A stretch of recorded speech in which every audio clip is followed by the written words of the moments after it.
Duterte's war on drugs, explained. From July 1st to August 30th of this year, 550,000 houses were visited, 12,900 suspects arrested, 800 search warrants implemented, 895 suspects killed, and 626,000 drug user and pushers surrendered. This means that 97.8% surrendered, 2% arrested, and only 0.14% killed. What about the accusation of extrajudicial killings? Did Duterte condone extrajudicial killings? This has been shown to be not true. In fact, in his inaugural speech he said, "As a lawyer and a former prosecutor, I know the limits of the power and authority of the President. I know what is legal and what is not. My adherence to due process and the rule of law is uncompromising."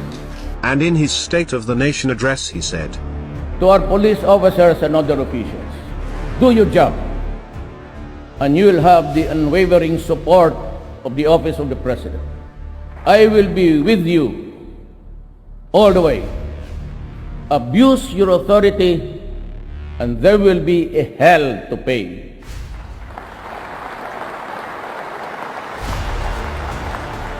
For you will have become worse than criminality itself. I order the National Police Commission to hasten the conduct of investigation and adjudication of administrative cases against police officers involved in criminal activity and illegal activity, and prescribe policies on lifestyle checks for PNP members. what about his shoot-to-kill orders? This is what he actually said. I repeat again for all everybody's consumption. Do not kill if you are not in danger of losing your life. But in effecting an arrest, when there is a violent resistance, because in effecting an arrest, you have to overcome the guy to bring him to the folds of the law.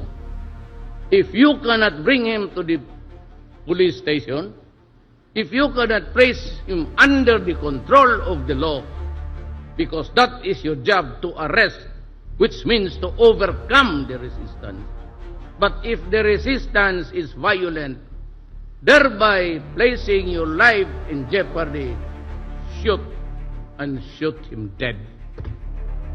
Can I be more clearer than that? But who is behind the vigilante killings?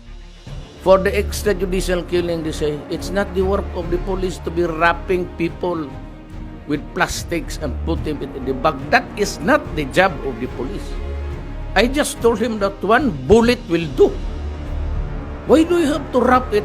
Waste your time. So, who are actually behind these killings? First, there are drug groups killing other members of competing drug groups. This is also happening in other countries. Second, drug lords hire assassins to kill users and pushers who have surrendered to the police. This is to silence them and prevent them from exposing the drug lords. There are also other deaths unrelated to the war on drugs, which are blamed on Duterte.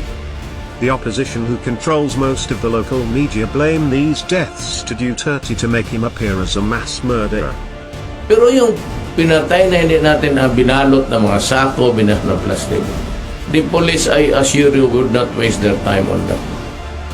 So kung pati ba naman yan isali ninyo na wala akong kamuang-muang, pakisali na lang po sa namatay ng lahat dyan sa punerarya, pati yung may mga cancer, isali na lang ninyo. May mga diabetes, may mga... Kasi yung lahat na nakita ninyong patay, binibilang ninyo sa akin.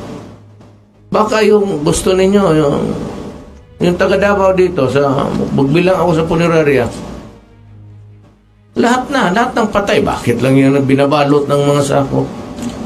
Because the accusation itself is very stupid.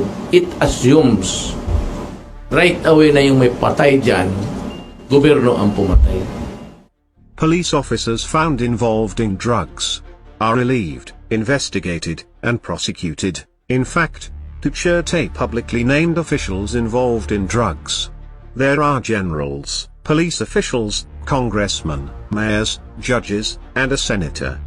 Drug lords and public officials involved in drugs are now trying to bring the fight in the international arena due to the fact that 91% of the Filipinos support Duterte. Will they succeed?